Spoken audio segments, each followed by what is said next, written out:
Director Steven Soderbergh retired, and then he didn't. He's back, but is his latest film, Logan Lucky, just a hillbilly version of Ocean's 11? Yes, but is it also good?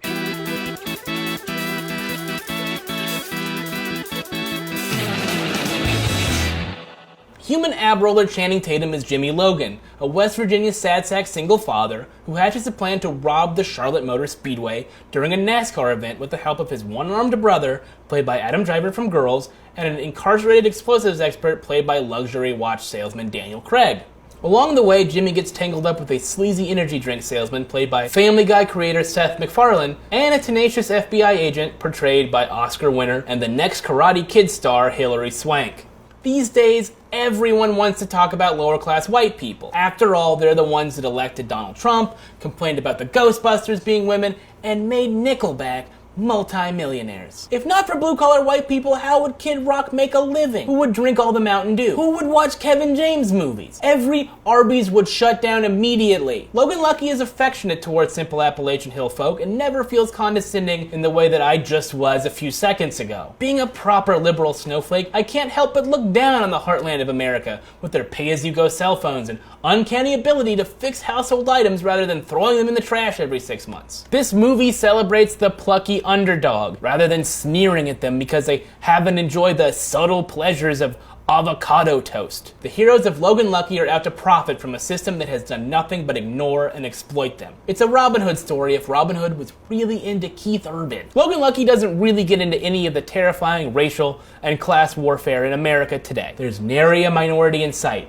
There's no mention of the opiate epidemic. No one articulates why it is that people in West Virginia are either totally broke, very sick from contaminated water, or both. This movie is not a treatise on the American underclass. It's just a fun movie full of hokey energy, weird characters, and snappy dialogue. It's a condensed Wikipedia version of a Coen Brothers movie, minus the literary allusions, splashes of violence, and pointed satire. Daniel Craig's character Joe Bang is ostensibly the show stealer, but to my mind, it's Adam Driver who gives a truly memorable performance. As dopey, one-armed brother Clyde, Driver finds a way to make me both laugh at and feel sorry for him at the same time. It's easily his funniest performance since The Force Awakens. Yes, this is just Hillbillies 11, a slick heist movie in the skin of a dusty, blue-collar melodrama. You'll enjoy people saying clever things in funny voices, but when you leave the movie, will you remember anything that happened? After a few years away from the big screen, don't we expect more from Steven Soderbergh? Remember when I mentioned that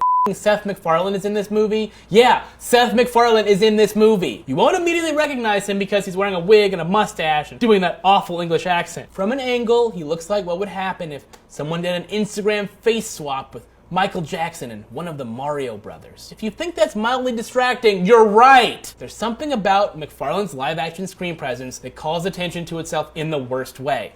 Today's film industry word of the day is auteur. The word auteur means author in French. It was the French film critics, particularly those working for the journal Cahiers du Cinéma in the 1940s and 50s, who popularized the idea that directors are the true authors and primary creative forces behind motion pictures. Soderbergh is one of the most auteurist of all the auteurs because he often produces, shoots, and edits his movies himself. But he's the rare auteur that effortlessly bounces between big-budget studio movies and smaller, more experimental fare. Starting with 1998's Out of Sight, Soderbergh went on a run of alternating avant-garde material with commercially successful populist entertainment, from Aaron Brockovich to Traffic to the Ocean's films to Bubble and The Girlfriend Experience, starring Sasha Grey in her first mainstream film role that I could watch with my parents. Logan Lucky falls more into the populist category of Soderbergh's filmography. The funny thing about auteurs is that they have so much creative freedom in Hollywood, they're free to do whatever they want for the most part. Even forgettable heist movies that will run on TNT 12 times a day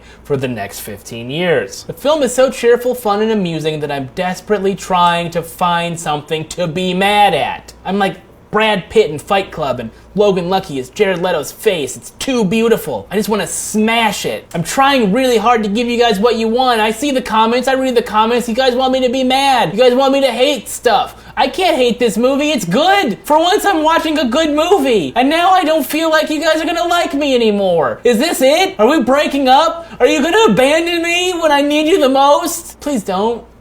We just got started on this beautiful journey together.